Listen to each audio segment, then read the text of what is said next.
In the heart of the state-of-the-art, at the dawn of the next stage in entertainment, you found No Proscenium.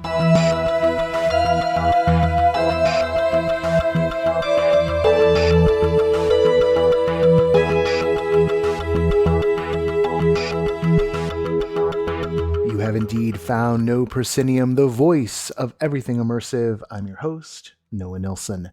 This week on the show, Josh Jacobs, CEO and co-founder of Impact Museums, and Jenny Weinbloom, head of studio at Impact Museums, talks to us about the company's present, which includes being part of the team that's brought Immersive Van Gogh around the country, and the company's future, which adds immersive theater, STEM museum-style experiences, and more to the mix. We'll be talking to them at the Lighthouse in Los Angeles. Right there in Hollywood. And then we have a chat with Eric Shamlin, head of entertainment at Media Monks and this year's chair of the Producers Guild of America's Innovations Award Committee. He'll be here to talk about the process behind the award, which will be given out this coming Monday, and the shape of the immersive industry from his vantage point. Speaking of Eric Shamlin, a funny thing happened during the usual due diligence setup for the show. That's where I check and see who's been a backer and et cetera, things like, Jenny Weinbloom and I, worked on Leia at the beginning, so there's disclosure for Jenny. And so with Eric, turns out Eric's been a sustaining backer of NoPro for months and months and months. You should have been hearing his name in the credits forever now. And how that one slipped by me, I don't know. I'm usually pretty good about it. And as you'll hear, Eric is a friend, and I've known him for years now. So just the whole pie right on my face. So there you go. There's your disclosure. There's your due diligence. Not the only thing to talk about at the beginning of the show here, that before we jump into these wonderful interviews. These are really good. It's a really good double feature here. The No Pro Book Club is coming up on the 15th in the Discord at 5 p.m. Pacific, 8 p.m. Eastern. The topic is going to be a snow crash. So hop in, get your read on, get your talk on. Going to be a lot of fun people. I've seen the signups. Go into the Discord, click on the link, and RSVP. Should be a good bunch of folks. I'm not participating, but I'm going to hang out and listen. I want to hear what everyone thinks about the book. On the 21st, so not this coming Monday, but the following Monday, our DIY Publicity 101 for immersive creators has 2 sessions open, just 10 seats a session. I'm going to go over the fundamentals of PR and publicity for immersive creators, virtual worlds, the whole 9 yards. There's a discount for NoPro backers, and this is going to be a small seminar limited to just 10 people. So really it's about getting a chance to pick my brain. I have seen it all in the quarter century I've been in the media. So if you want to get some insights and figure out how to be more effective as you're promoting, we'll go over all that. If you got some questions about crowdfunding or social media, I can get into that as well. But we've got a presentation, and the presentation will be about a third to a half of it, and then a big old QA session for everyone who wants to dive in. That's on the 21st. $30 is what it is, 2 hours, and there's a $5 discount for NoPro Patreon backers. All right, that's what's up. Now, Catherine has your headlines. This is Catherine Yu, Executive Editor of No Proscenium. Here's what's in your immersive headlines for March 11th, 2022. Area 15 has announced that it will open a new location in Orlando, Florida. Located off Interstate 4, the new Area 15 Orlando will be an approximately 300,000 square foot structure situated on 17 acres with more than 150,000 square feet of leasable retail space. Their first location opened in Las Vegas in 2020 and is home to Meowolf's Omega Mart and more. This new Orlando location is expected to open in 2024. Secret Cinema has announced a new immersive theater experience created with Marvel Studios. The popular UK-based company will be bringing the world of Guardians of the Galaxy to life. The upcoming experience is expected to open in August at a secret location in London. The Guardian's immersive event is reportedly the first of a planned 3-project collaboration between Disney Studios and Secret Cinema. Secret Cinema is also currently running an immersive ball set in the world of Netflix's Bridgerton. March 11 marks the first day of this year's South by Southwest. The Tech, Film, Music, Comedy, and Education Conference and Festival is welcoming in-person guests for the first time since 2019. While we haven't heard of any large-scale immersive events in Austin like in previous years, there will be a pop-up installation from Meow Wolf and some other immersive activations based on TV shows like Atlanta, The Boys, and Lizzo's Watch Out for the Big Girls. Over in the metaverse, popular VR game Walkabout Mini Golf has announced a brand new downloadable content course based off of Labyrinth. That is right, a new mini golf course based upon the 1986 fantasy film starring David Bowie will be released this summer for Oculus platforms. Developer Mighty Coconut is teaming up with the Jim Henson Company to bring this iconic world to life in VR. Lucas Martel, head of Mighty Coconut, says they're creating a, quote, entire virtual theme park with a mini golf course attached, end quote. Speaking of theme parks, Super Nintendo World will be opening at Universal Studios Hollywood next year. The expansion to the park will include a ride, an interactive area, and themed shopping and dining areas as well. No further details were provided as to what the ride would be, but hopefully it's the same Mario Kart themed ride which is currently at Universal Studios Japan. Plus, the Los Angeles Times' Todd Martins files a review from Galactic Starcruiser saying that the 2-night live-in experience could possibly change the way we vacation in the future. Martins discusses the importance of play in his review and raves about his time aboard the Halcyon, stating, quote, Galactic Starcruiser succeeds where no ride ever has. Whether it's doing breathing exercises with a rock or making friends with a stormtrooper, it makes the experience feel created just for you, end quote. These have been your Immersive Headlines.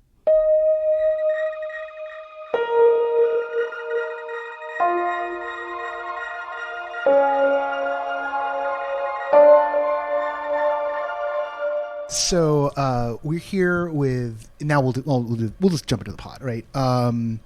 We're here with Josh. Say hi, Josh. Hey. And Jenny. Hello.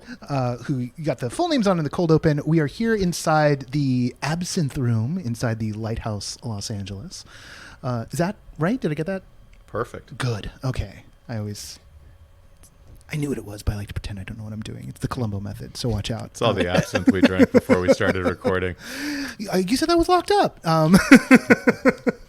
So, for those who don't know, what is where are we right now? And then we're going to get into Impact Museums and your relationship to this space. Awesome. I'll take that. So we are in the Absinthe Room inside Lighthouse, Los Angeles, which is currently showing the Immersive Van Gogh experience, and we'll be adding an immersive Frida Kahlo experience in a couple of weeks inside this space. So going to be in rotation then. Yeah. They're going to play in rep. Some surprises in store, but yes, we'll Van Gogh's going to continue to play for a few more months here, and Frida will be ramping up and taking over. Okay. That's I'll pepper you with questions about that. That's nerd inside baseball stuff. So, as I understand it, this space is actually kind of like a collab between the creative who do the Van Gogh and Impact Museums. Am I getting that right? Like, how do these entities work together? Because I think that's something that, particularly, if you spend any time online, you see a lot of ads for Immersive Van Gogh, but how these entities piece together. So to answer that question, I kind of have to start with the Impact Museum side. Absolutely. of it, 'cause it'll help, I think, bring a little color to all of this. So Impact Museums has what we like to think of as sort of a left brain and a right brain component to the business, with a creative, studio-driven part of the business that Jenny and my partner Diana are responsible for. And one of the things that we saw when we started the company early on was that there was an amazing amount of creative talent in this industry.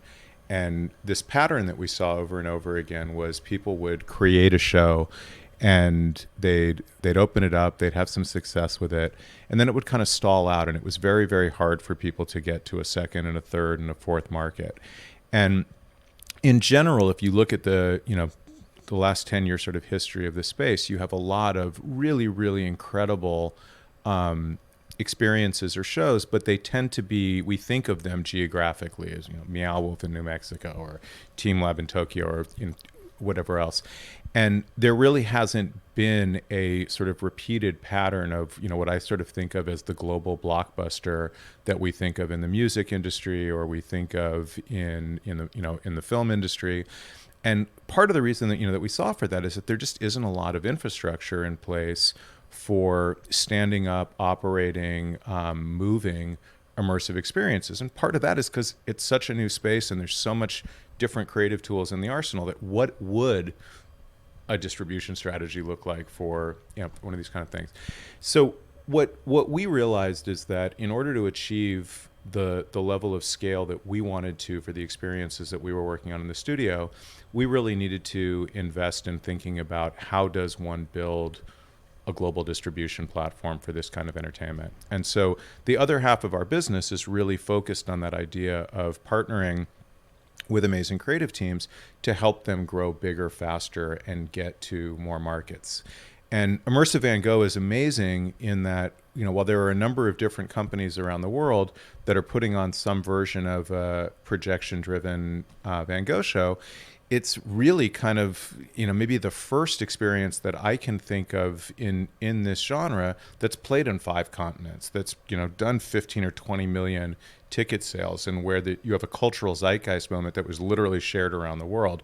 I've seen pictures of George Lucas coming out, I think the one in Chicago, right? 100%. And, and you saw Emily on Netflix going and visiting it in Paris, and it's been in Australia and the rest. And so I think what we see is there's a global appetite for this kind of entertainment. There's a tremendous, tremendous amount of talent and energy going into creating great experiences. And there's this gap in how do you go from amazing creative to at-scale creative that's reaching a global audience. And so that's the second half of what we focus on. And so to bring this back to the original question, Lighthouse Immersive is a company that was started by a group of creative producers in Toronto who have a really amazing vision of, they saw an opportunity to bring projection mapping in a mainstream way to North America, and realized, I think very smartly, that if you could build out a network of venues that were capable of doing really high-end projection mapping and do so in a way that was fairly standardized, then you could go to the creative community and say, you can build a show and immediately get to 20 cities on this platform, and you don't have to go reinvent the wheel for every show for every city and hire a new staff and buy projectors and all of the other work that goes into that. And so in the context of our platform business, we partnered with them and said, we'll go open up a bunch of venues in that network with you, and you guys do the programming and we'll go find the real estate and hire the staff and do a lot of the operational stuff to bring this stuff to life. So Los Angeles is the first of 5 venues that we opened together last year. We have 2 more that are in construction right now. And what this basically represents is a partnership where we're helping operationally, they're helping creatively, and there's a Venn diagram and there's a lot of overlap in the middle of the Venn. Yeah. But at its core, it's really about, for us, a case study in this idea that partnering with creative people can allow us to build much, much bigger audiences, much bigger reach than either party can on their own. Now, Jenny, you, as you pointed out, you haven't actually been on the show before, but I've known you for years. And I think a lot of the listeners are familiar with the work you've been a part of. So, tracing back to the helping open up Sleep No More in New York and being, lead on Convergence Station through its development, was the development phase of that Meow Wolf project, and working with the Speakeasy Society here in LA. And so your position here is head of studio. And so all of these different types of experiences you've dealt with over the years, is that blending in here into your work? Absolutely. Yeah. Absolutely. So on the studio side of Impact Museums, we're really focused on storytelling. And our goal is to tell a rich diversity of stories through a rich diversity of immersive mediums. And most of our projects sit somewhere at the intersection of art, entertainment, and social impact. We're looking to tell stories that are emotionally engaging, rich story worlds that ideally do have a connection to impact. And Josh, you'll, I'm sure, talk a lot more about how we think about that. And we really pull from the entire immersive toolkit in our thinking about the medium at large and how we tell stories.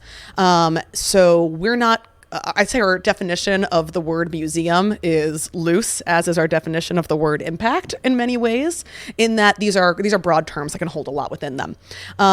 And we have projects in development right now that are immersive theater. We have projects in development right now that are large-scale physical exhibitions. We have projects that are in the VR, AR, mixed reality space, projects that are interactive gaming concepts. There really isn't any space in the broader immersive world that we're not interested in exploring. And that's true both within our studio, where we create original work, and as well as in our operating platform that Josh was talking about and the kind of partnerships that we're interested in engaging in. Yeah, and I would just add, I mean, we use the word studio really deliberately in setting that up, because I think part of what we saw, and I'm going to be a broken record on the idea that we're really just blown away by the amount of creativity that we see all over the world around this, and the realization was that in a studio model, you're building dynamic teams around specific projects where there's passion, where there's expertise, where this is the right set of of brushes and trowels that we want to pull out of the kit for, and so we designed that piece of the business specifically around the idea that we could bring different groups of people together for projects that would have amazing skills. And if it warrants immersive theater, great, let's go find the best people for this project around that and make them part of that project. Was the thinking there. And we feel that story is the driver, right? Our first step is to identify what is the story being told, what are those narrative goals, what are those educational goals where that's appropriate, and then from there, what's the appropriate medium in which to tell that story? What form do we want to utilize to share that story? And then that helps dictate, okay, who's the team we need to bring to the table? And I essentially function as a development executive. My role is about building the best possible creative teams for the projects that we're developing, guiding the ideation of these projects and the setting up the creative life of the project and carrying it through its lifespan. But for us, that really is about identifying who are the right creatives who are going to bring the story to life. In a minute, I want to get into the impact side of Impact Museums, because I think that's, it's a big word, and there's a couple of ways to explore that. But I'm kind of getting interested in this moment in, you've got this big hit with the Van Goghs, and a lot of people have seen this, and this business model of finding a way to have there be a stable way to build this work out, and this audience gets developed.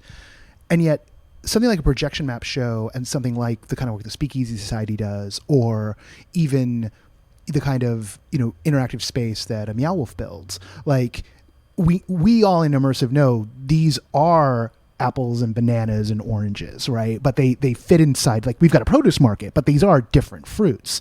Do you see what you're doing as part of brand building to grab that audience, or is this more about the internal expertise about working in these formats and developing the taste of the organization, and thus the form almost, not that it doesn't matter, but it you're not trying to sell bananas to apple eaters, right? Yeah, so God, that metaphor, sorry. I know, I'm hungry now for sure. We'll see if we can figure out what to do with the fruit salad here. So I had this really funny moment. I have a 10-year-old nephew, and I called him up around the holidays, and I said, "What do you want for Christmas?" And he said, "I'm collecting experiences now." And I said, "Well, you just found yourself in my fundraising deck," but so it goes. But I think when we look at the apples and oranges and bananas and the rest of it, the part that I think that we come back to over and over again is that the commonality among these things is the shifting behavior in entertainment from a passive audience member to being an active participant. And it's, all of these things are phone out. I'm taking pictures, I'm interacting with my friends. The experience is different because I'm here in a social setting and I'm interacting with other people. And whether that's an immersive theater, piece or a projection mapping piece, they share that commonality. And so I think at its core, we believe that there is a cultural appetite for these kinds of things that can be participated in as opposed to viewed. And when we look at the different mediums, I go back to something that that Jenny said, which I think is exactly right. We want to entertain people, we want to educate them, and we want to inspire them. But it's in that order, right? That by entertaining and by building something that people want to come to, bring their friends to, bring their family to, have fun at, you get the opportunity then to show them other things, to teach, to et cetera. And what I think Jenny has really brought as a discipline to the whole process is the notion of sort of, okay, what is the story? What is the connection that we want to make with the guest that's going to inspire them or connect to them in some kind of emotional response kind of a way? Okay, what's the best way for us to achieve that? And when you approach it that way, we're not a projection mapping company or a theater company or a fabricated built environment company. We're a storytelling company that wants to succeed in delivering a message by taking advantage of the broadest range of apples, oranges, and bananas that we can possibly marshal to achieve that objective. And that objective is ultimately an impact on the visitor as opposed to a how do we fill this room. I also think that each of these immersive mediums are kind of gateway drugs for one another, and there's no singular kind of scaffolding of those experiences. For me, I'm a theater person. I came into immersive via immersive theater, and I didn't know that I would enjoy VR experiences. I wouldn't have guessed that I would enjoy escape rooms or LARPs, but through that kind of gateway drug that for me was theater, I came to explore this broader world and get deeper into the total space. Someone else, what's yours, Josh? No, I'm laughing because we joked going into this about the whole left brain, right brain thing. And my gateway was STEM museums like the Lawrence Hall of Science and the Exploratorium in the Bay Area. And, so just had to make my nerd point. How many space shuttle cockpits and dinosaurs did you crawl around at the Lawrence Hall of Science? Way too many, but it's the answer is not enough. There's never enough. Never enough. Birthday parties at a physics museum is a pretty dorky thing. Did you ever get to do, what was it, the tactile dome? Tactile dome. Oh. We used to 3-4 times a year. Boom. Yeah. 100%. Yeah. Okay. Yeah. Bay Area nerds right here. So you got to understand. Beautiful. You grow up in a certain place a certain way. There's just things. So. But I was just going to say with that at the same time, someone else's entry point into this larger space might be Immersive Van Gogh. And this person is interested in visual art experiences, and they're not familiar with the concept of immersive necessarily. They wouldn't seek out the work that Speakeasy is doing, let's say, but they get this gateway drug experience of, I actually love being in a total encompassing world in which kind of all of my senses are being engaged simultaneously, and I'm in communion with other guests, and I'm having this like group cathartic experience. I'm into that, and I'm going to seek out more things like that. And then suddenly this person is seeking out other kinds of immersive experiences. There's so many different angles through which someone might find this work. And I just sort of love the thought that we're not kind of gradually baiting an audience to come from one part of the immersive world and then invite them gradually deeper and deeper. Rather, we're casting a net in every possible direction, saying, are you interested in this space? Are you interested in being totally consumed by story with a role to play with it, with the opportunity to engage with it and engage with others? Then there's going to be something for you in this space and what we're creating. And probably from there's going to be a lot more.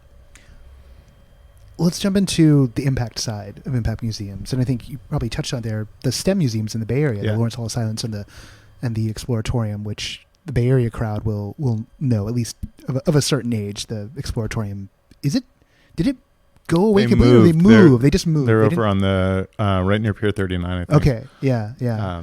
So Another early experience. yeah, walk us through this. What do you, when you say impact in that sense, what are you talking about here? Are you talking about experiences that move people to a cultural call to action? Are you talking about education? There's so many roads here. Yeah, so I think one of the reasons we really like that word is that it stands in a number of different spaces that are really important to us. And I'm speaking personally because I think every single person who's joined the company has their own sort of interpretation of what the word means to them and why they joined. But for me, there very much was this thing of growing up and having these amazing science museums around me that, literally shaped my whole life. I learned to program computers at the Lawrence Hall of Science at a summer camp when I was 7. And, the whole first half of my career as a software engineer traces back to my family thinking, dump Josh at the Lawrence Hall for the weekend and he'll be happy. And it's in a very bizarre sort of bookend circumstance. The very first programming job I had professionally was building the software for the multimedia lab in what became the Tech Museum of Innovation in San Jose. Yeah. And so, I think the through line for me, was first and foremost that museums have been educational and cultural centers in all of the communities that I've been in. And when I look at the immersive or the experiential toolkit, the thing that really struck me is you have these amazing vehicles to make emotional connections to people. What are you using that for? Are you using that to get a great post on Instagram, or are you trying to push further beyond that and say, how can I take advantage of the fact that I've got this mass market entertainment medium that's capable of being educational, that's capable of driving cultural change, cultural awareness, et cetera. And so for me, there's little I impact, which is I want anybody who comes to any one of my shows to leave feeling like, wow, something cool just happened and it made an impact on me personally. But as a company, what we really looked at is we said, we want to take on stories and opportunities where we can inform people and we can inspire people to make a difference in their own community. So above and beyond simply I had an amazing experience or I spent an hour doing this, I also left with a greater awareness of what I can do in the world. And then as a company, and this is really the third leg of it, as a company, we look for opportunities to, we literally have a statement in the founding documents that we're guests in the communities that we go into. And in every city that we go into, no matter what cause it is that, that we're talking about, or no matter what show it is that we're promoting, there are people who have been in that community who have been doing real work on the ground in that community to make that community better. And we want to show up and say, how can we help, as opposed to showing up and say, how can we suck the air out of the room? And so it's a huge part of, what we've tried to do in our partnership with Lighthouse in every single city that we've gone into together, as well as the ones that they've gone into without us. We've built programs in every single one of these venues to connect them into the community and to do things to create benefit for the community in and around it. And so to me, impact is all of those things. I want you personally to experience it. I want our company to tackle big challenges and try to move culture. And I want to make a huge difference in every community that we operate in. Is that something you're measuring? Do you have a metrics set up for? Like, I think of the way Participant Media pursues some of their work that way. They talk of a dual ledger in their approach. Yeah. So there's a bunch of terms like double bottom line and dual ledger and the rest of that. And we do track, and it is something that we pay attention to as a metric. And it's also something that, that we look at in every project that we're working on, where we're just asking the question, what's the educational goal, which is softer than how many jobs did we create or how many dollars did we donate, which are real and important metrics that we look at. But we're also sort of, looking at this question of, somebody quoted to me once, and I'm going to get the stat wrong, and it doesn't matter because the magnitude is what matters. Museum of Ice Cream had something like 1 billion social impressions in, I think it was their first 3 years. And you think about that reach, and I come from advertising and media, so any number with a B in front of it is generally considered good. Yeah. And you sort of think about the amount of impact that you can have just in changing what people think is cool, or what people think it's okay to pay attention to, or what people get curious about and want to learn about more, when you start talking about the ability to have 1 billion people see something a friend or a family member of theirs posted and said, this is cool, this is worth paying attention to, etc. And so I think there's a soft side to this that's equally as important as that double bottom line entry, which is really, can we change in culture what people are talking about to get them talking about, caring about, and paying attention to things that are meaningfully and impactful in their own communities? And some of our projects on the studio side are rooted in very specific social impact themes. And those are projects that cleave a little more closely to the traditional museum space. And something I'm very conscious of is I'm not interested in subverting the museum. The museum is a social good, and I am happy to exist in a world that has museums in it. I am interested in evolving the museum, though, and thinking about how, and the museum industry has been doing such a beautiful job of this for the past few decades, especially in science museums and history museums, but getting more and more interactive and participatory, story-driven, and frankly entertaining. But we're thinking about how can we center the pedagogical goals of an exhibition without in any way detracting from the entertainment value of the experience at large. And so when I was talking before about bringing the right folks to the table from a creative standpoint in a project, we're also thinking about bringing the right folks to the table from a subject matter expertise standpoint, making sure our project teams are staffed with genuine subject matter experts across a diversity of backgrounds in a specific field or body of work, who can really guide us in finding, okay, what are the educational goals of this project going to be, and how do we make sure that while we're busy making the most badass immersive experience possible around that theme, we are always staying rooted in authentic, fact-driven storytelling that has a real value to the audience and hopefully to the subject matter itself.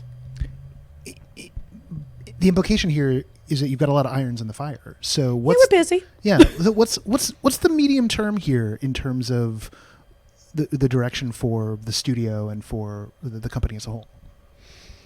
Yeah. So we have a few different projects in active development right now that really couldn't be more different from one another. And unfortunately, I've got Josh sitting next to me right now, so I can't spill the beans. Right. But it's just really it's exciting to me thinking about projecting, let's say, 2 years into the future, that we will, I'm knocking wood as I say it, but everything goes as planned.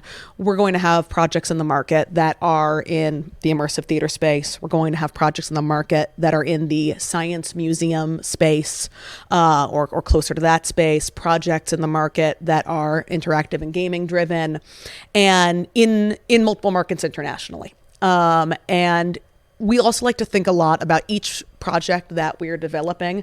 And this I am learning from my tech entrepreneur friends here at Impact, is thinking about them in terms of versioning and really evolving them, not just through our R&D process and our development process for the project itself, but evolving it as it scales to subsequent markets. So that, hopefully the version of a show that we launch 6 months from now and the version of that same show that we launched in a different city 16 months from now, I hope it's not exactly the same show. I hope we'll have learned a lot along the way and keep improving on it and growing it. Yeah, and I'll just add, you threw the metrics word out, so I'll bring it back. On the platform side of the business, I think the thing that we really look at is that in the last couple of years, there have literally been well over 1,000 what we would sort of describe as experiences launched just in the United States. And the vast majority of those never get past a single city that they play in. And, I think I look at that as the challenge that's getting our platform team out of bed every single day is, every single one of those projects represents somebody bleeding out creatively and doing just absolutely amazing work that isn't getting to the scale of audience that, you know, that we think a lot of that work deserves. And there was this movie when I was a kid called Roadie, and the tagline was "The bands make it rock, but the roadies make it roll." And I've been inspired by that my whole life because I have absolutely no musical talent.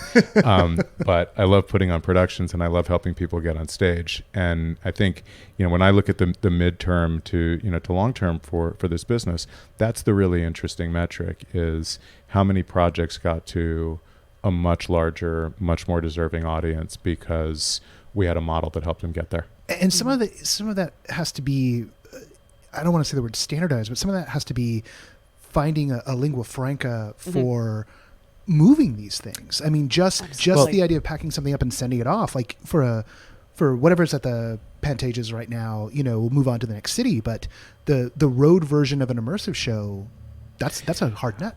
I think that's right. And I think probably the biggest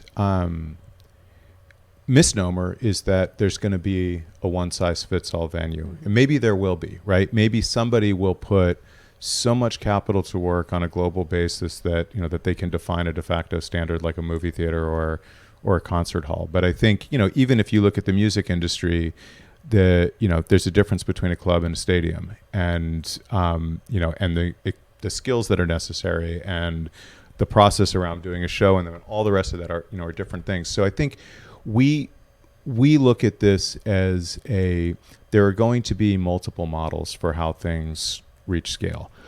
What those things will have in common is that you're going to want to be able to build and invest in a plan that looks beyond the first city that you open up in. And whether that's thinking about how do I design my physical assets so that they can be broken down, put on a truck and moved somewhere else because a touring model is going to make sense. Whether it's I want to partner with one or more networks of facilities that have invested in certain kinds of hardware and technology so that I know if I build a show, I can run in 10, 20, 30, 40 places. We think there will be multiple vehicles for that, but ultimately I think as you start to see, hey, if I do something that fits into this bucket, I at least know I can play in 20 cities. That will also change the creative side a bit, and so there's a give and a take here between the platform builders and the show builders. And I'll just add that I think something that we're doing that's really rare in the theme entertainment space is that we are setting ourselves up and becoming we are the design firm, the IP holder, the owner operator, the fabricator. We're increasingly holding within a single organization, the producing entity, kind of all of these different roles on a project that I can think of about 2 other companies in theme entertainment that are doing that much within a single organization versus kind of each thing along the way being a radically different team, which I think is really, really exciting. And we talk a lot about vertical integration in relation to this. And yes, with our partnership with Lighthouse, we have a venue network, and there's a future in which we have more venues and a larger venue network, and both with Lighthouse and independently, and potentially other partners. But and we will be creating work on the studio side that is created with the intention of being able to move through that venue network like an old school vaudeville circuit, and can just kind of keep moving through those venues. But at the same time, we will also always be developing large scale flagship properties that are highly custom, that can't move into those spaces. And those projects will have their own bespoke venues in cities, and whether those projects are permanent or semi-permanent or not, regardless, they will have the opportunity to have a space kind of designed to their needs. So I think we're part of what we're doing right now as we're building our studios pipeline is really looking at, okay, how many of these highly custom projects are we doing at once, and how many projects are we doing that are going to utilize this network, and planning accordingly. And I'll say with that, I mentioned the IP holder side of it, and which I think is so exciting that we are developing a lot of original IP in-house, but we're also in a lot of collaboration with other IP holders as well. And something that I'm finding really, really exciting, looking at our overall studio's pipeline and the kind of conversations that we're having across the board, that there is such, having been in the immersive space now for 11 years, I've seen it go through a lot of changes because bizarrely in this kind of brave new world, 11 years is now an eternity. And That's true. yeah. And I'm seeing this kind of new frontier right now where everyone is seeing the value of tapping into immersive experiences. Really, really surprising parties are kind of raising their hand and saying, like, I want to be a part of this phenomenon and I want my story told in this space. I want to collaborate in this space. It's pretty cool. That's been an exciting thing to see. Yeah, I mean, I would just add to that. I mean, I think it plays back to that notion that we're going through a shift in how people think about entertainment, and sight, sound, and motion of film and television is interesting. Adding smell and taste and touch and all these other dimensions into stuff, and thinking just broadly about entertainment with 6 senses instead of 3 is amazing. And who wouldn't want to, as a creative person, add more tools to how they can express themselves? So I think that's totally right. And yeah, and I think, to bring it back to your question, the thing that we want to see happen is we want to see all of that creative energy know that it has a channel to get to a global audience. I think that's a great place to leave it off, because I could crack into like 3 or 4 more things and go nerdy for a few hours, but we can do that another time. Josh, Jenny, thank you both so much for hopping on. Thanks for having us. Thanks, Noah. Total pleasure.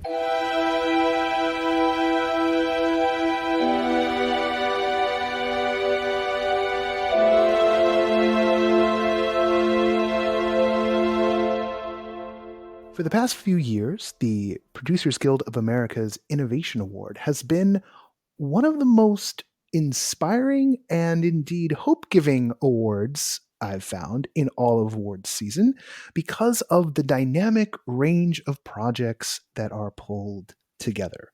We'll have everything from a major studio down to folks who are working by themselves in their basements.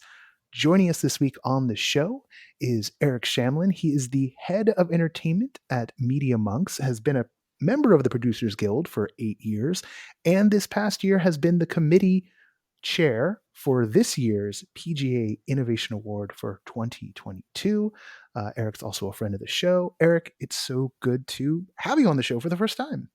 No, it's a delight. I've been a big fan for quite a long time. I've known each other for a number of years, and it's fun to sort of make my debut, so to say.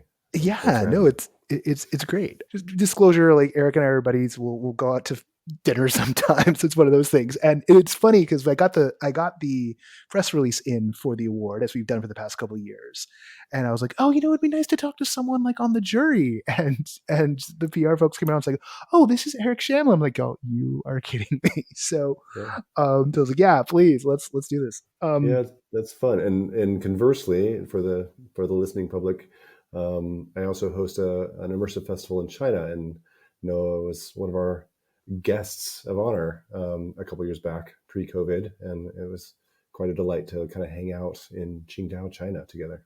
Yeah, that was the Sandbox Immersive Festival, and it was it's still a treasured memory for me. Okay, so as I mentioned, the Innovation Award is got this high dynamic range. So maybe you could lay out without delving into like the individual projects. There's 12 projects that are possibly up for the award right now. What's the mix here? Because this is a pretty dynamic mix of projects. Yeah, I think a lot of forces. I think it was a confluence of many forces. I think in the industry, technology trends, consumer trends, a global pandemic that sort of played into the selection this year, I believe. And so I know you've been kind of tracking this for a number of years, and it was kind of breathtaking, this band, quite frankly, and it led to a lot of robust debate, I'll put it that way, on what sort of qualifies or is of the bar that we're trying to set or hold. And the mix, it spans. I think the shiny toy this year was like AR, augmented reality, and but there were a couple of VR projects, and VR has been kind of a staple the last 4 or 5 years. But then I think due to the sort of COVIDness of the situation, we had a bunch of projects that were kind of live stream, sort of Zoom calls, narrative Zoom calls, so you could say, like a multiplayer, kind of theater in the round almost, but done over video conference technologies, and quite innovative there. And then some were other, choose your own adventure or choose your own narrative live streams, and so it really spanned quite a range. Yeah, there's almost like the full breadth of anything we might remotely ever cover at NoPro, and then beyond that as well in here. And we are talking about, there's some major studios, like full on Hollywood studios who have projects in here. And then we do have these, really small, like 2-4 person, team type projects happening.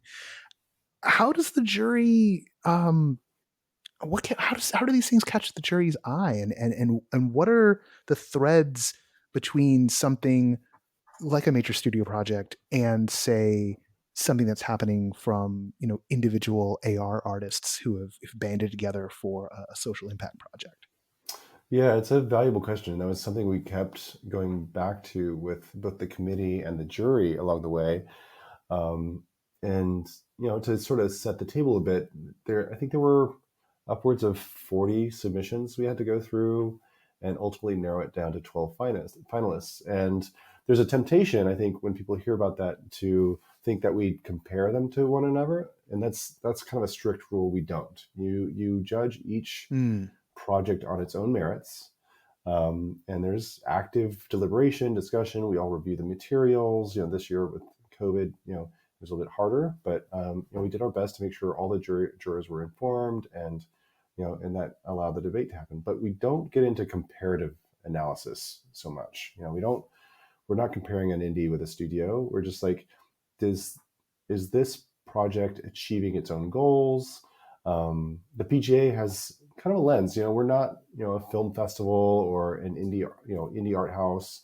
We're a professional guild, and so it's what projects are pushing the needle at kind of an industry level, that we can definitely see setting a trend for producers sort of writ large over the next few years. And so that's a key component of it. Is there an industry metric of innovation or invention, so to say? On that note of things setting sort of a waypoint for the industry, what does this crop tell us about where things could go? Because that's always the trick with innovation.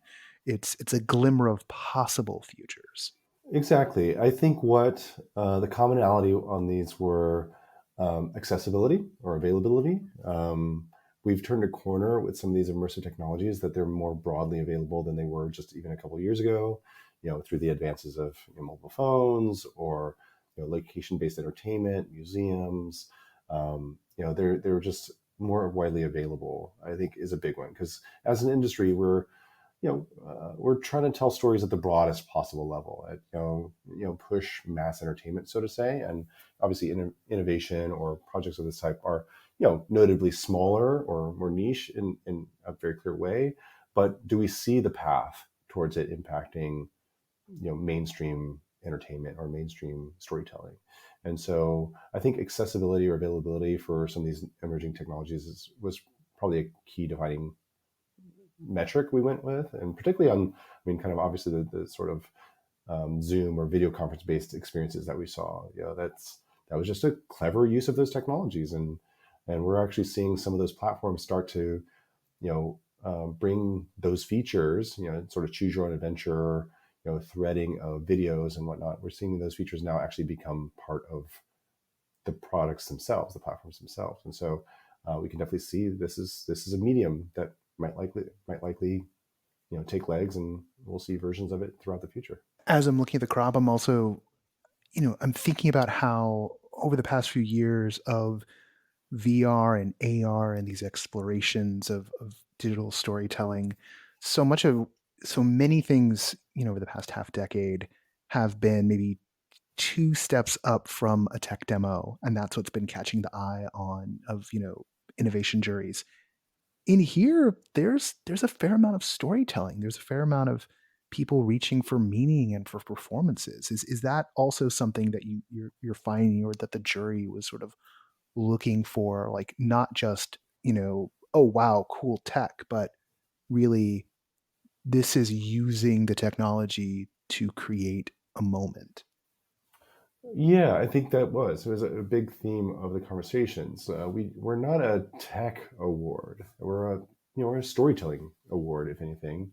And so there were a number of submissions that were, technically the first to do a thing, to do some, new trick with technology. And, I think there are other awards or other venues for those. That wasn't enough for the bar. It had to have story, had a narrative. It had to, provide a glimpse on how that could, be used by many producers or other creators. And just doing something first doesn't reach that bar. Did you do it first and achieve a storytelling goal? Did you do it first and lay a framework or a precedent for doing it well? Right. I think the sort of gotcha, land grab of just doing first isn't what we were looking for. That said, there are a number of them in here that also were true firsts, maybe in their technical achievements, but they also reached that, the higher bar of, immersive storytelling or interactive storytelling that we were really going for. Broadening out beyond just this crop of nominees, you work in this space. You produce all kinds of technically enabled immersive productions, that had LBE. You've done online stuff. From your vantage point as a producer in this field, where do you see the trend lines running? Where do you see the if not necessarily the heat, is there a shifting of the pack? Is there a center of gravity that's starting to emerge amongst all of these options that we have? That's a really good question. I I think know I may have just dropped something on your head out of nowhere, but like I figure yeah, this is the kind of thing I would drop. Just so everyone knows, this is the kind of thing I would drop on Eric, like IRL, right? Because we often like get obsessed with like what's hot, what's new, but the heart of it, particularly for an industry, is where's the center of gravity? yeah. What's going to And stay? What's going to be meaningful? yeah, Because I feel like, I've been, I rode the VR bubble like many of us. I was sort of deep in that one, or riding that one. and you've produced some wild stuff as part of that. Yeah, I've been sort of blessed, I think. I've been kind of lucky over the last, half dozen, maybe 10 years to do some really fun, innovative, large scale projects. But I think I feel like I've become sort of hype bubble immune, and we can talk about the metaverse on another call. But I think there was a lot of hype when VR storytelling became a thing, maybe 6 or 7 years ago. And I just remembered, I think there is a new version of this. Immersive storytelling is a new sort of language that has to evolve, but it wasn't without precedent. Like, I'm a big gamer, and games have been telling interactive stories for 40 years, and so you can lift a lot of the language or expectation from games when you get into interactive storytelling, and even without giving it the gamification element, the points or scoring or lives, the win-loss states. There's still some amazing storytelling being done in games, and so I felt that was always something that VR purists sort of overlooked. And I was like, no, you can, there's lessons learned, and you can adapt. And I think that's there's a whole genre called an immersive sim in gaming that people love and also aren't afraid of the immersive word, like that. There's no recoil when you're talking about immersive sims. You're usually talking to people who are just, can we get another Deus Ex? Like, give me Thief, like, please. Like, yeah, absolutely. And even like just real dramatic tension. The one I always like to mention is there's a Call of Duty game. I think it was Modern Warfare 1 or 2, Mm-hmm. 12 years ago. And there's a kind of a legendary level where you are an undercover agent and you're infiltrating a terrorist organization. And there's a level where you basically have to carry out a mass murder in order to maintain your guys. Now they give you the option to not do it and duck it and avoid it, but there's a real, and the way they pose the question or the challenge to the user is very, very poignant. It's a very heavy moment, and there's no real gamification in that. It's just like narrative, and you choose whether you go through with it, you dodge it,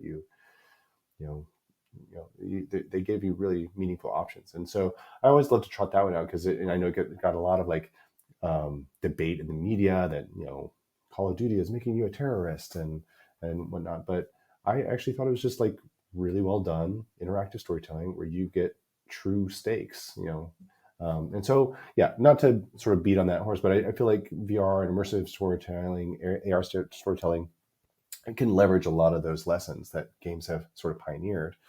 And so, yeah, it's sort of go back to your original question. I think we are seeing that come to full maturation, almost to your point just now, in that I think interactive narratives have always been sort of niche, and I think there's a bit of a generational aspect in that now they've been out there long enough, you're starting to see more and more consumers want it. They didn't even know they wanted interactive narratives because it wasn't a thing. And now that there's, a decent sort of ground bed of narrative and history, interactive narrative and history of it, you're starting to get like a consumer demand almost. And so I see that just picking up more and more over the next few years. I think augmented, storytelling is going to be a thing. You're going to have, actors or animated characters acting out entire dramas in your living room due to augmented reality. And there's a lot of innovation going around that exact space right now, and some of the democratization of the tools. And I also just think about the stuff that comes in at an oblique angle that maybe folks in film and television and even parts of gaming aren't realizing that's going on. Like, I don't spend a lot of time hanging around the VTuber universe, and yet that's a whole thing. And then the fact that there's all this stuff being made out in Roblox and all these other spaces that the next generation is going to just take to like water. And even when we talk about things like the metaverse, and the way there's Decentraland and Sandbox, and a sandbox other than the one you have, like these too many things, names. I also look at the precedents, and I'm thinking of Club Penguin and Habbo Hotel, and how 15 years ago there were people doing this sort of thing, young folks, kids, teenagers, and it just kind of comes back slightly more graphically complex, but this desire to socialize in a digital space together has been with us for 2 decades now. And the emergent storytelling that comes out of that, some of that stuff can often be really amazing and profound in unexpected, very, very human ways. Yeah, it's funny. So, I sort of remarked on the metaverse earlier, but it's quite frankly, every other conversation I'm having these days with, big platforms and brand partners that we work with. And, I'll be sensitive to some NDAs, but we were approached to do kind of a music award show, like a showcase, and they wanted to do it in the metaverse, particularly on Roblox. And we quickly realized, we're pretty, we have a lot of, employees that are, big consumers of that platform and know that platform really well. And so, we did a brainstorm on how do you do a music show in Roblox. And then the sort of obvious epiphany is like, it's a narrative game, for those that aren't really familiar with it. And to do like a show, like a passive sit back, watch show, just didn't make any sense. It needs to be interactive. It needs to be explorable.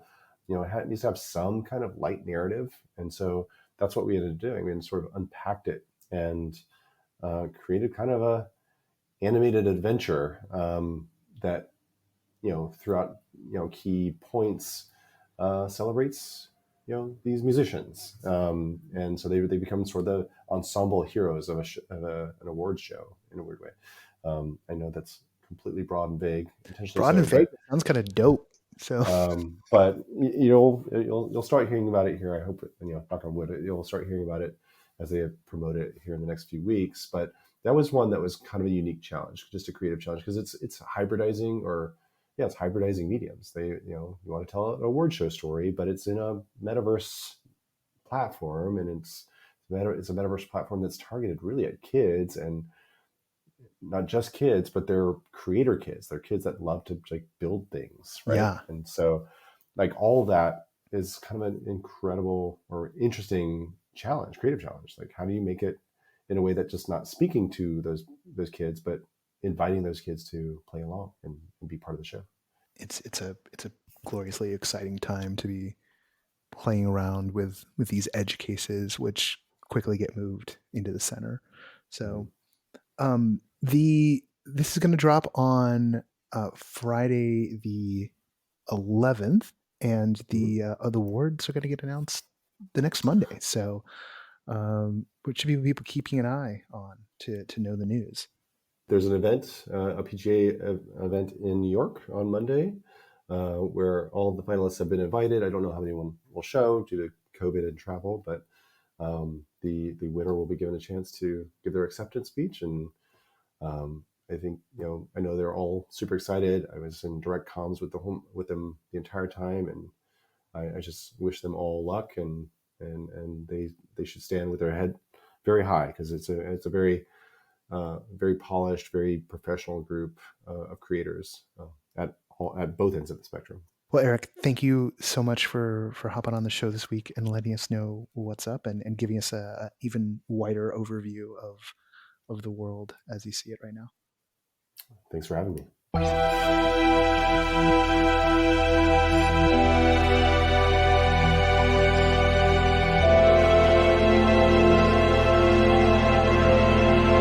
Once again, I want to thank Eric and Josh and Jenny for being our guests on the show, and of course, Catherine for handling the headlines. We're headed into South by Southwest coverage this next week, and while we're not going to be on the ground, which does seem to be disappointing this year because there's a lot going on in Austin. Everyone's roaring back. We're doing the remote thing, so we're going to be covering a lot of the XR stuff that is starting to pop up. The platform opens up over the weekend, so you'll start seeing our impressions come out into next week. The review crew, who took a week off from recording, will be back with a vengeance, because there's a whole bunch of stuff they're out experiencing right now. And I'm planning a few things on the review side. So just a few. I got a few schemes in my back pocket. So there's plenty coming down the pike. Again, book club on Tuesday, and if you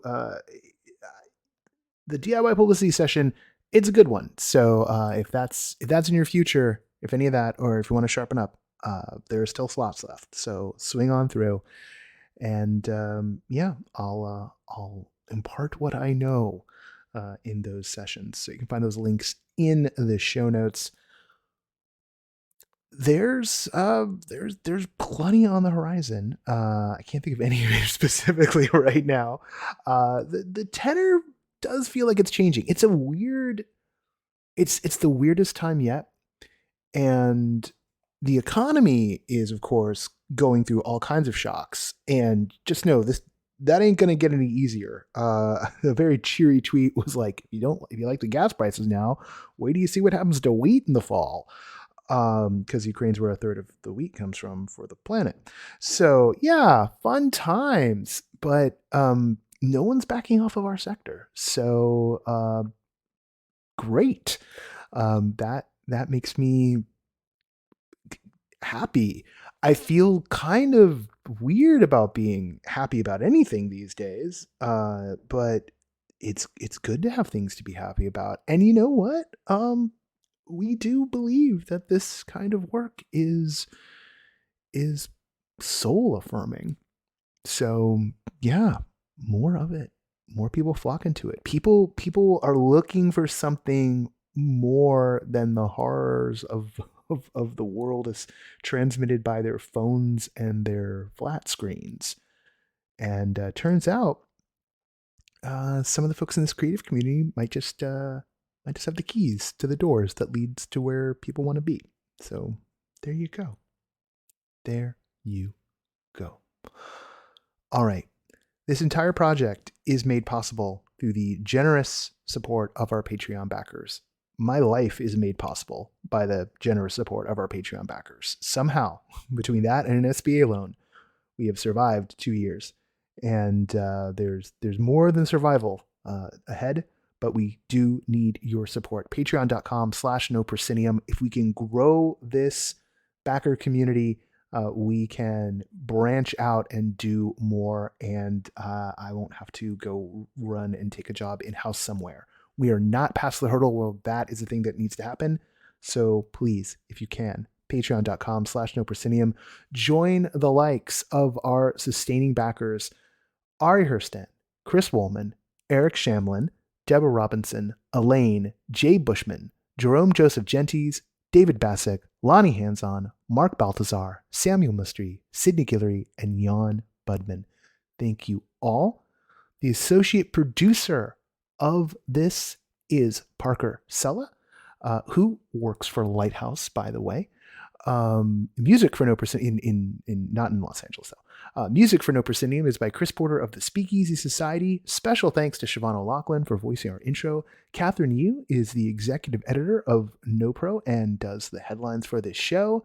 And everything that is wrong with the show is my fault. I am Noah Nelson. I founded this insanity. And until next time, thank you for continuing to wear the mask.